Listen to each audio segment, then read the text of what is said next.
At first glance, this island doesn't look like much. A strip of land in the middle of the Nile. A few palm trees, some crumbling walls, boats passing by. But this place was one of the most important and heavily guarded points in all of ancient Egypt. It was a border post, a trade hub, a sacred space, a seat of administration, a military outpost, and a place where generations of Egyptians watched the southern horizon for signs of danger or opportunity. Today, most tourists completely bypass it, unaware of the secrets buried in its soil. But we didn't come to Egypt to overlook anything. We came to investigate.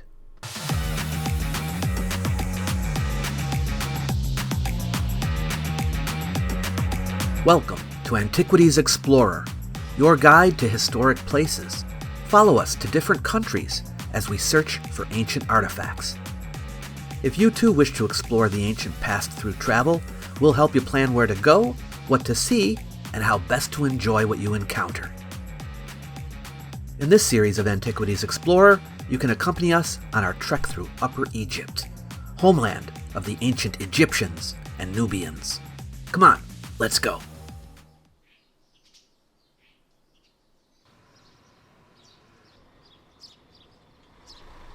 Leaving Abu Simbel behind us, still stunned by the scale of Ramses the Great's masterpiece, which we covered in the last episode, we began the long road north toward Aswan. Aswan was called Senet by the ancient Egyptians, a word meaning trade or market. It was the southernmost city in Egypt proper, and for centuries it functioned as a customs post and a gateway for goods coming from Nubia and beyond. From as early as the Old Kingdom, Senet was a vital link in Egypt's economic and military networks. Granite quarried here, and let me tell you, it was everywhere, was used in some of the most famous monuments of the ancient world, including obelisks, sarcophagi, and even parts of the pyramids themselves. The Greeks later called the city Syene, and under the Romans, it remained a strategic stronghold and bustling multicultural city. Today, it's known as Aswan, but its role as Egypt's southern watch post hasn't changed. For most of pharaonic history, Senet marked the official boundary between Egypt and the lands to the south, Kush and regions beyond. It was a right proper frontier town. Senet was also a launch point for trade expeditions, especially in the Old and Middle Kingdoms. From here, caravans and boats headed south in search of gold, ebony, incense, exotic animals, animal skins, and even people. What kings got from Nubia was not just wealth, it was prestige. Egyptian rulers staked their reputations on their ability to control this frontier and tap into what lay beyond it. And to do that, they needed people on the ground, governors, priests, soldiers, people who understood the delicate balance between diplomacy, commerce, and coercion. We're going to get a window into their lives today.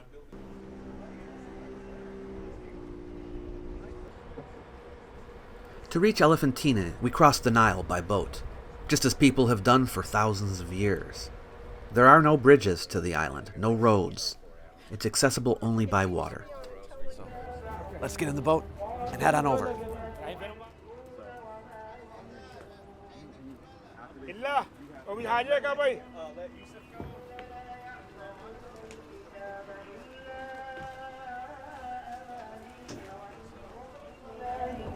Well, we just arrived at Elephantine Island, which is right over there. This was on the boundary between Egypt and Nubia, and we're heading now on over to our hotel, the Movenpick Hotel, and it is right there in the midst of it all. We're going to go see the ruins over there. You've got the tombs of the nobles, Qubbet el-Hawa over there. It's going to be an exciting day.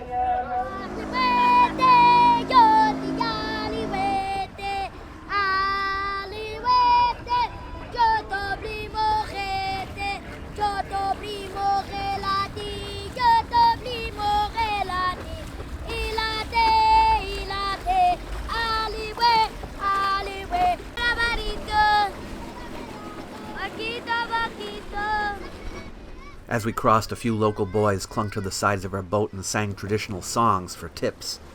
The Nile has always been a stage for commerce, ceremony, and sometimes entertainment. But it was more than just a river. To the ancient Egyptians, the Nile was divine. It flowed from an unknown source in the south, mythologized as the realm of the gods, and delivered life to the black soil of the north. That made Elephantine Island something very special. For centuries, Egyptians believed the Nile's annual inundation actually began here, and they built temples to the deities who governed the flood, especially Khnum, the ram-headed god who controlled the river's flow, and Satet, the goddess who welcomed it. But Elephantine wasn't just sacred, it was strategic. This island sat near the first cataract of the river, directly across from Egypt's southern enemies and trade partners. Whoever controlled it controlled access. And if you wanted to administer the border, enforce laws, collect tolls, or bless the river, this was the place to do it.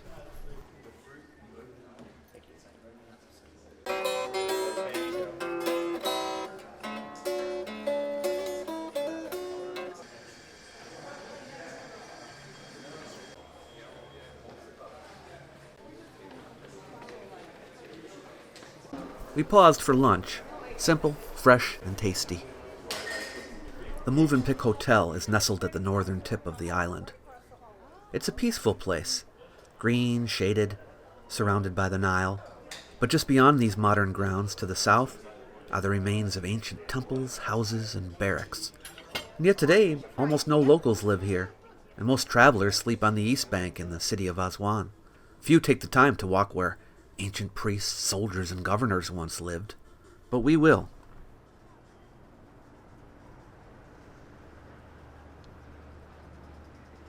Over there, it's the burial site of many of the men who once governed this frontier. We'll be heading there later in the episode. But first we're going to visit the ruins right here on the island, the temples of Khnum and Satet. They may lie in fragments now, but they once held enormous power. Time to go meet the gods of the Southern Gate.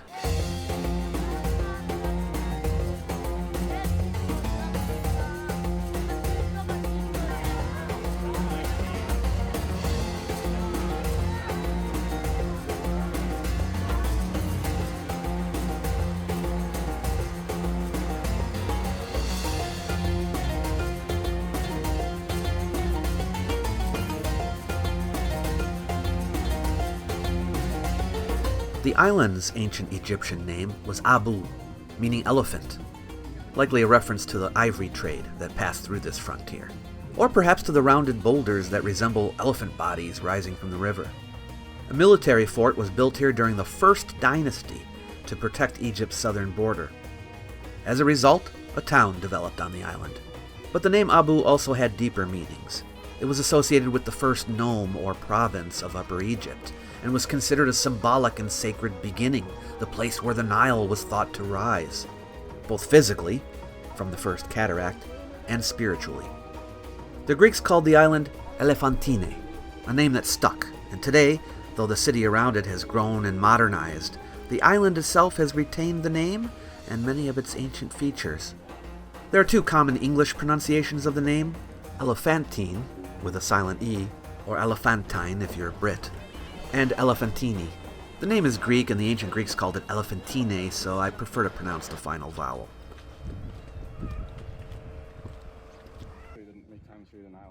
Oh, yeah. It may not look like much now, but this area here was the administrative district of the island.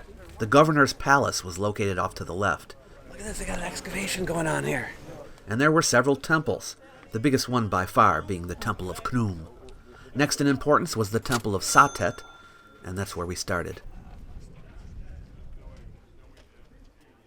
Satet was the goddess of the Nile's inundation, and a protector of Egypt's southern border. She personified the rush of floodwaters pouring into the land each year, the literal arrival of life. Her name means she who shoots, often imagined as a sharp-eyed archer guarding the frontier. But she wasn't a warrior goddess in the usual sense. She was a bringer of blessing, welcoming the sacred waters of the south and ensuring they reached the land in time to grow crops. People would pray to Satet and give her offerings in the hope that she would bring them a good flood. Satet wasn't alone here. She was part of what we call the Elephantine Triad, a local grouping of three deities worshipped together at the southern frontier. Khnum, the ram-headed god of creation and guardian of the Nile's source, was seen as the controller of the floodgates of the river. Satet was his consort. Anuket is Khnum and Satet's daughter. She's the personification of the river's flow, sleek and swift, and often shown wearing a crown of reeds and ostrich feathers. She represented the Nile as it surged through the first cataract, nourishing everything in its path. So here, Thutmose is making offerings to Satet. Satet was one of the important members of the Trinity here at Elephantine. And then over here, you can see Thutmose and Khnum. You can recognize him from the ram's horns. And here he is over here as well with Khnum. You can see their heads. And then you can see Khnum here as well. And here, well, what was here was the king and Amun. Together, these three gods formed a kind of divine water management team. Fount, flood, and flow, each one essential to survival in this harsh and beautiful region. Their cult here lasted for millennia, from the early dynasties until the Ptolemaic era. And while their temples are mostly in ruins, their presence lingers. Right below this temple is a much older temple that the new one was built on top of, and that older temple is the oldest surviving temple in Egypt. Right now it's closed, we can't go down there, but we'll get some shots of at least the hole going down. The fact that a temple dedicated to Satet was here, that far back, and perhaps even as early as the time of King Jur in the first dynasty, around 3000 BCE, means that people were worshipping her here at the very dawn of Egyptian civilization. Over time, the temple was rebuilt and expanded by multiple pharaohs, Senusret I in the Middle Kingdom, Thutmose III and Amenhotep III in the New Kingdom, even some from the Ptolemaic period. Every generation left its mark. You can see some miscellaneous blocks over here, but I wanted to show you this. This is, some people recognize this. This is the manner in which stones were held together when they built a building. And this would have been filled. There would have been one like this and the stone next to it, like you see over here, see? So there'd be one right here next to it on this stone. And then they put either metal or wood in here, and it would have the name of the king who sponsored the building usually on it, and it would be put inside a sort of a dowel to hold the two stones together. So when, the earth shook a little bit, it wouldn't fall apart. There was a main street just off to the right and parallel to this one that divided the official district on the left side from a residential district on the right. And by the way, originally the two districts were two different islands, but they filled in the gap between them. The street lasted from the 6th dynasty to the 30th, but at that time the Temple of Khnum was enlarged and the area was restructured. That area there is part of Satet's temple.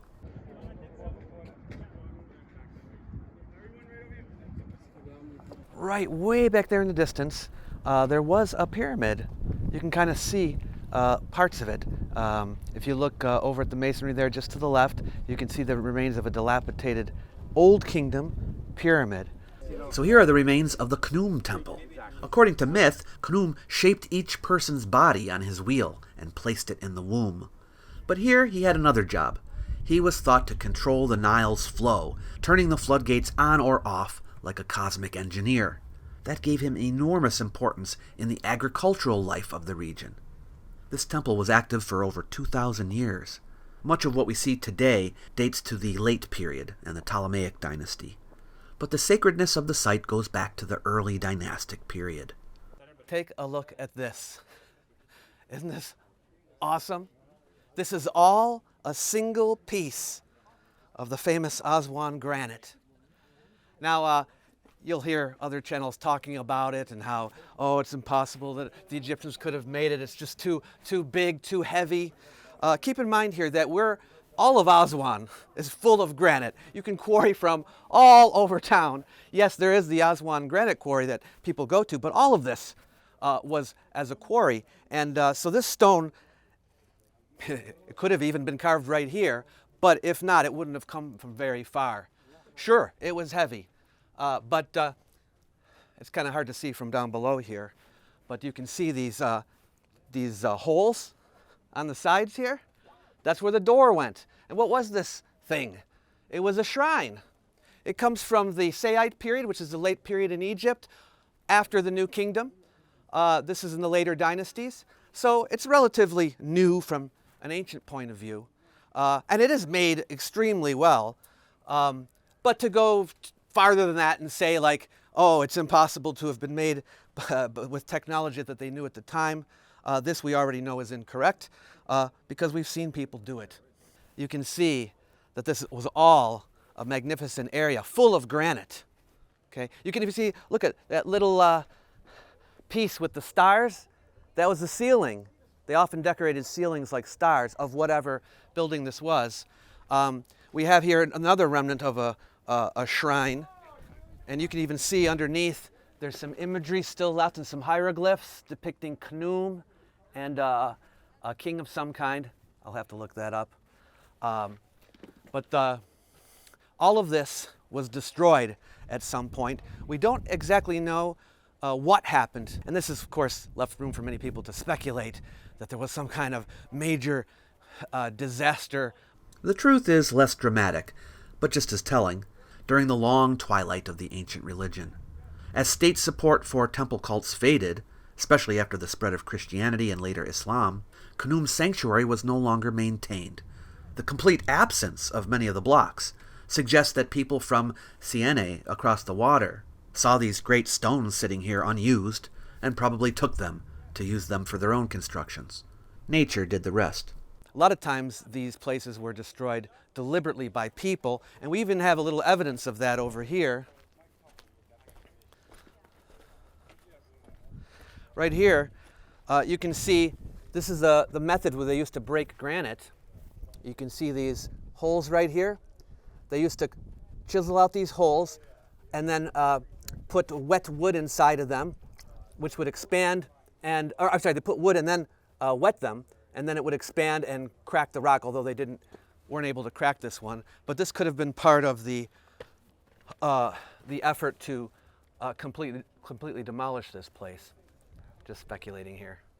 I guess you could say that Khnum's ruined temple becomes kind of a lesson in itself about how even the greatest institutions crumble when no one's left to believe in them. This shows many levels of occupation here at Elephantina over a long period of time. You can see these strata, right? These all each represent a different period, and the lower that you go, the older that it is. Right? This is all basically garbage, okay? Broken pieces of pottery that lie on the ground, and then when they build on top and all that, so you have the various levels. But this goes over many centuries. Maybe you know what ostraca are, okay? But we're looking at ostraca, the plural of ostrakon, and those are the pottery shards. And here, there were many pottery shards found, but thousands of them contained actual writings, because people used to write on pieces of pottery. Receipts, notes, sending a message to someone else. You'd pick up a broken piece of pottery that was laying on the ground and you'd write something on it. Well, we found thousands of these here at Elephantine that are from the 5th and 4th centuries BCE. Okay, this is pretty far long ago, right? 2,500 years ago. And they contain, even things like contracts, divorce decrees, letters to people, just thousands of these writings from that time that shed light on the lives that people led here during those years. The ostraca that were found with writing on them come largely from the period when the Persians were ruling Egypt. And we find that at that time, because of the military fort that was here, and the fact that the Persians relied heavily on mercenaries, that there were lots of foreigners living here. The largest ethnic groups, besides Egyptians and Nubians, were Persians, Arameans, and Yehudites. Yehudites? You mean Jews? Well, kind of. The word they used to describe themselves, Yehudi, could be translated as Jews, but this was a time before Judaism was fully formed, and the customs and beliefs of the group living here differ somewhat from what we normally associate with Judaism. So some historians are reluctant to call them Jews and call them Yehudites instead, which is a proper translation of the same word and means people from Yehud, or Judah. These Yehudite families built a temple of their own, the house of Yahweh they called it, complete with altars and sacrifices. That put them in direct conflict with the priests of Khnum, who saw the practice of sacrificing rams as sacrilege. Khnum, after all, was the divine ram. In 410 BCE, the Jewish temple was attacked and burned by a mob, reportedly at the urging of Khnum's priests, with help from corrupt local officials. One of the most remarkable features of the temple is its Nilometer. This is where the priests came to measure the river's rise, counting the cubits between floodplain and waterline. These readings were passed to the temple, then to royal officials, who used them to assess taxes and predict crop yields.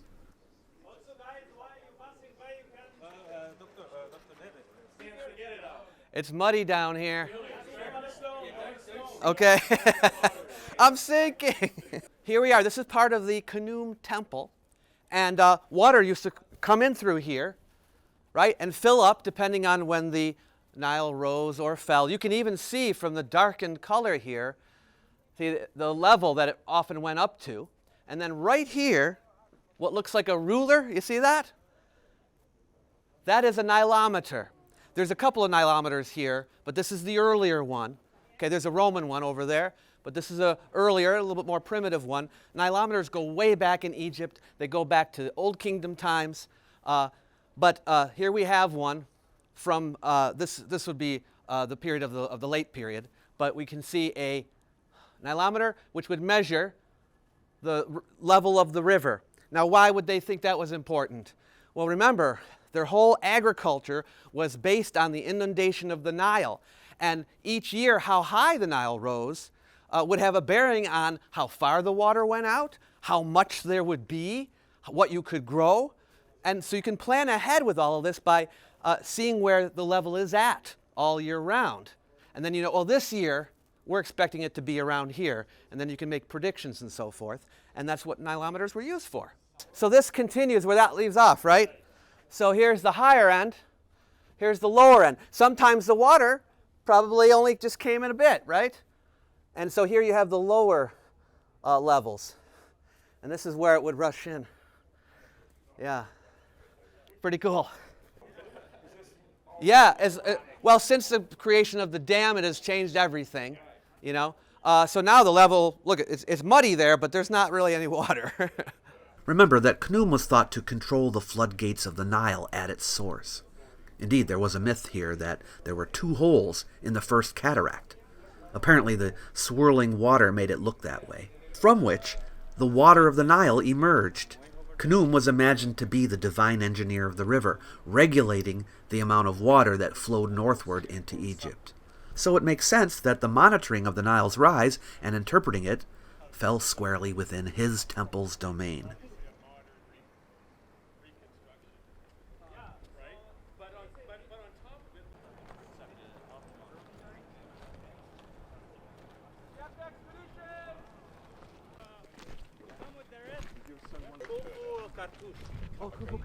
Yeah, I believe this.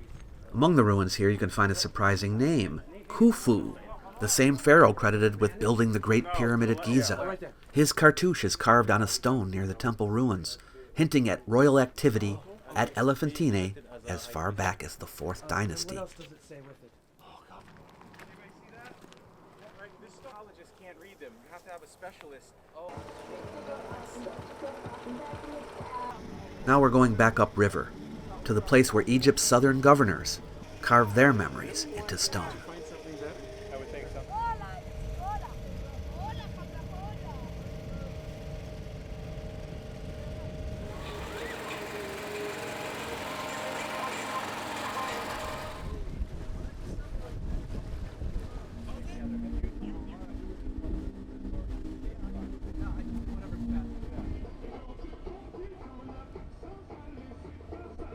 Ahead of us loomed the honey-colored sandstone cliffs of Qubbet el-Hawa, the Dome of the Wind.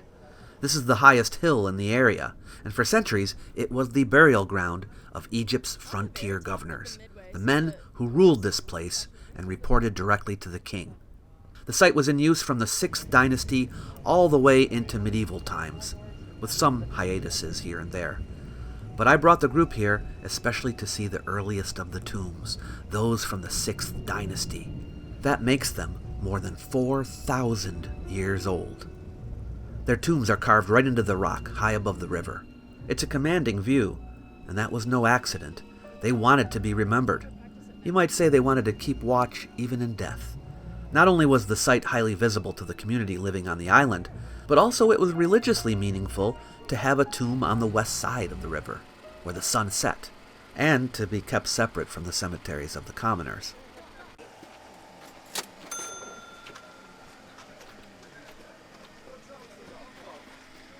Technically, the site was about to close for the day, but with a bit of begging, we persuaded the guards to keep the place open a bit longer. We had just enough light left to explore a few of the most extraordinary tombs on the hillside. These steps, by the way, are not modern. They are the steps used by the owner of the tomb at the top, an old kingdom official named Khnum, to bring his grave goods and furniture up.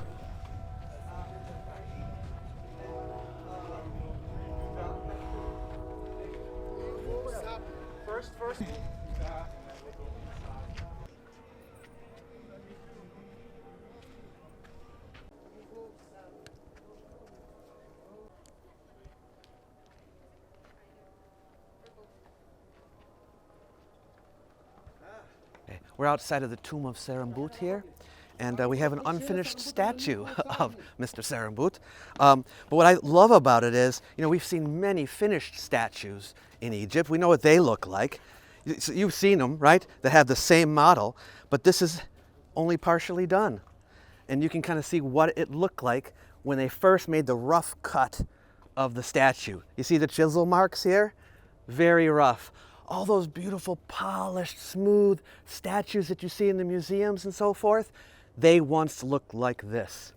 They were not, as some say, carved out with a CNC machine to become, perfect with one go. No, it was a long, arduous process, little by little getting closer and closer to the finished product.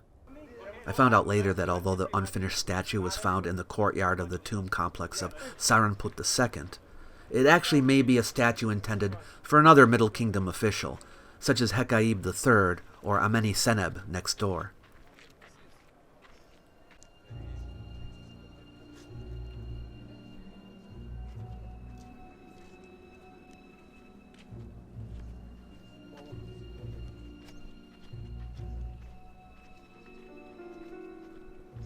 The first tomb we visited was on the far end, a double tomb for two 6th dynasty governors. They governed during the reign of Pepi II. So we're here in the tomb of Meu and Sabi. Meu's the father, Sabi is the son. It was made here by Sabi, originally for his father. Meu led an expedition, a military expedition against the Nubians, and was killed in the battle. And Sabi then organized a force and attacked the Nubians in order to retrieve the body of his father, which he did, and brought it here and had him interred in this tomb. So everything from here over is the part of the tomb that's dedicated to Meu, and then from here over, it's dedicated to Sabi. This is an inscription about Sabi himself with the false door. There's another one over there for Meu, and you'll notice that Sabi's pillars are all square, they're unfinished, and then Meu's are all round. So Sabi joined his father here in death when he finally passed this world.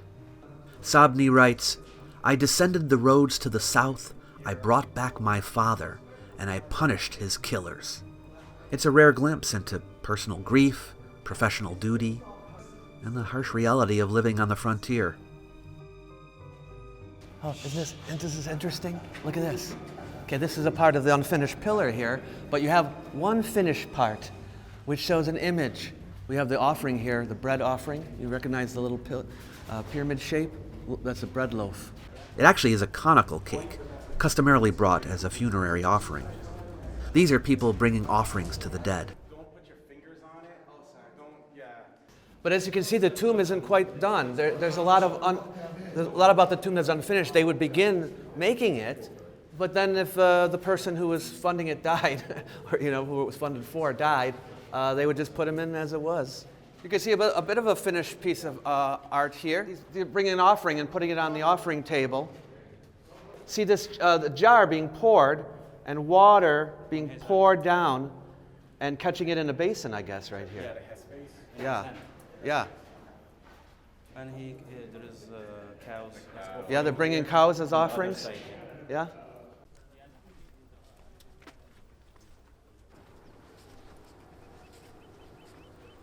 Since all of the tombs here are rather rustic, perhaps I shouldn't have attributed their appearance merely to their being unfinished. Maybe perfect shapes and lines were not their aim.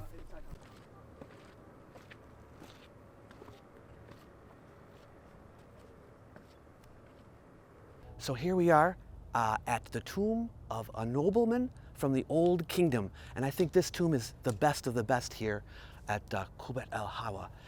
Harkhuf, his name was. He was an official that worked for two pharaohs, Merenre I and Pepi II. This is in the 6th dynasty. And he left for us something here that we don't often get from the Old Kingdom. Let me show you what it is. Notice, if you will, here's the entrance. And on either side, we have writing, okay? Hieroglyphs, okay? And you can even see Harkhuf depicted on either side with his story. Now, what we have at the beginning of the inscription is the typical formulas, the offerings that are being brought to Harkhuf. But then it goes into his life story, an autobiography. Yeah. Now, we don't have any autobiographies of any kings from the Old Kingdom, but we do have autobiographies of noblemen in their tombs. And this is the best preserved of all of them. It's the most famous one, and it continues on the inside.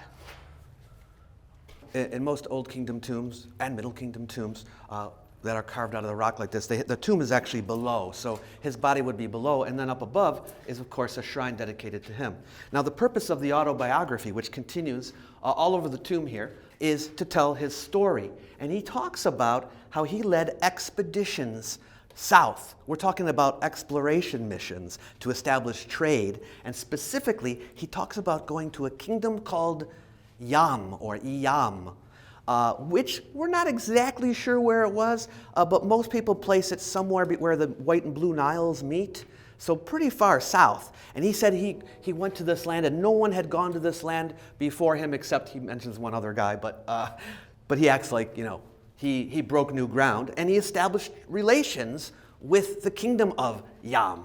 And he talks about that. We are told that he brought many goods from Yam up to the king at the time. This is Pepi II. Pepi II was only a boy, under the age of 10. And, but he's the pharaoh. So he brings all these great things to the king. But he actually reproduces a letter from Pepi II here. And in that letter, Pepi II writes to Harkhuf and asks him for a dancing dwarf. He said, I heard down there in the land of Yam, there are dancing dwarves, and I would love to have a dancing dwarf all my own.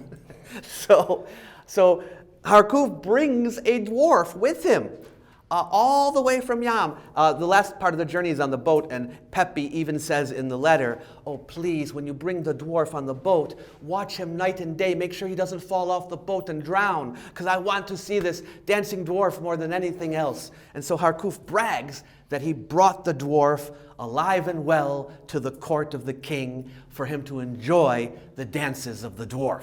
Check it out. This is the part about the dancing dwarf, and you actually have a depiction of the dwarf in a couple of spots. You can see one right here. See the frame around him? This is depicting the dwarf. And then up here, again, we see, this is actually earlier, we see a depiction of the dwarf here. This is kind of rare, but you actually see the dancing dwarf. I wish he were dancing. That's Pepi, right? Oh, that's Pepi. Yeah, that's his throne name. So this is Pepi II's name. The letter of Pepi is charming, but it's also revealing. It shows the value Egypt placed on novelty, control over the exotic, and loyalty to the king. Harkhuf's success wasn't just in acquiring goods, it was in demonstrating his reach.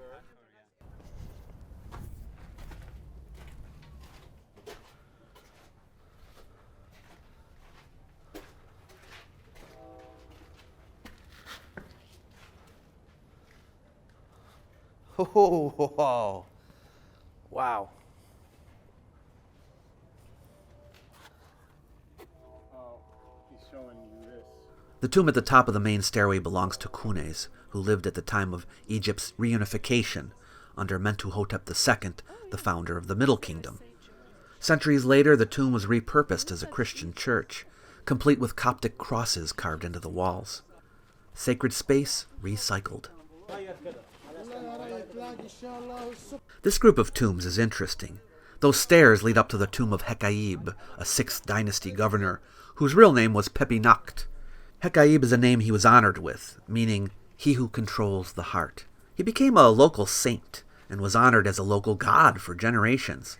The columns here decorate the tomb of his grandson, also governor, Hekaib II, also Pepinakht II.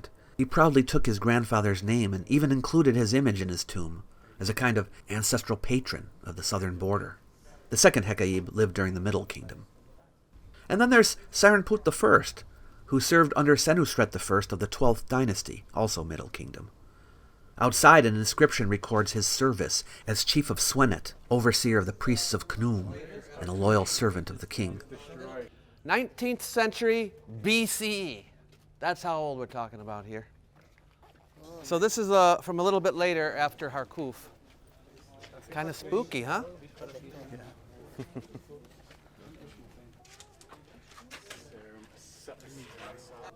Very naturalistic. The pregnant dog.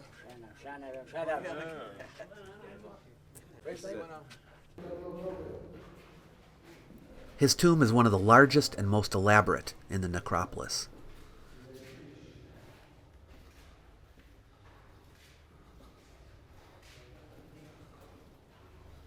Am I too dark now?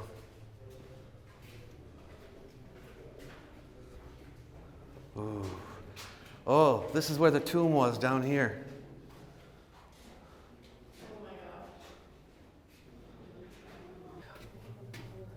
This is where the statue of Serenput would have been.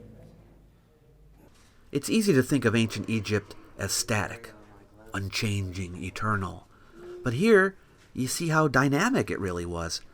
Shifting power, fragile borders, personal stories, and all of it painted on or carved into the stone, waiting to be read by anyone who comes here. Oh, there's a whole fleet of boats. Look at this. A fleet of river boats. Yeah. Yeah.